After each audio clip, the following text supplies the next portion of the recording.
আপনি যদি আমার মতো এক ক্লিকে একটা এক্সটেনশন ইউজ করে GPT-5, ক্লাউড, ডিপসিপ, জিমিনি, ক্লোকের মতো এআই ফিচারগুলো পেয়ে যান, তাহলে কেমন হবে বলেন? তো দেখে আসি কিভাবে ইউজ করব আর কিভাবে এক্সটেনশনটা কাজ করে। তো আমি যদি এক্সটেনশনটা অ্যাড করি, তাহলে সর্বপ্রথম দেখবেন একটা পিকচারের মধ্যে অটোমেটিক এই ধরনের একটা আইকন চলে আসবে। এখানে দেখেন chat to with image, extract text, তারপর হচ্ছে image tool, background remover, text remover, important এবং ফটো। শুধু এটাই নয়, আরেকটা হচ্ছে ফিচার আছে খুবই জোস। আপনি যেটা নিয়ে কথা বলতে পারেন। জোস ফিচারটা কি? আপনি মনে করেন একটা ভিডিওর একটা ভিডিওর সামারি আপনি জানতে চাচ্ছেন যে এই ভিডিওটা কি নিয়ে তৈরি করা। সে কথা আমি এই ভিডিওটাকে ক্লিক করলাম, ভিডিওটাকে ওপেন করি।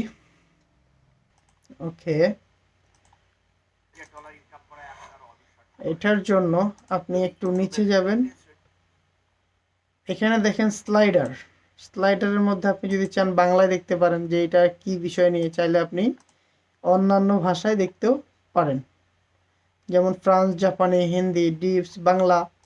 বাংলাতে ক্লিক করলেন, সামারি আপনাকে করে দিল এই ভিডিওটা কি বিষয় নিয়ে করা। তারপরে আরও কিছু ফিচার রয়েছে। যদি আপনি আমাকে GPT-5 লিখে কমেন্ট করেন, তাহলে আমি আপনাকে এই এক্সটেনশনের লিঙ্কটা দিয়ে দিব।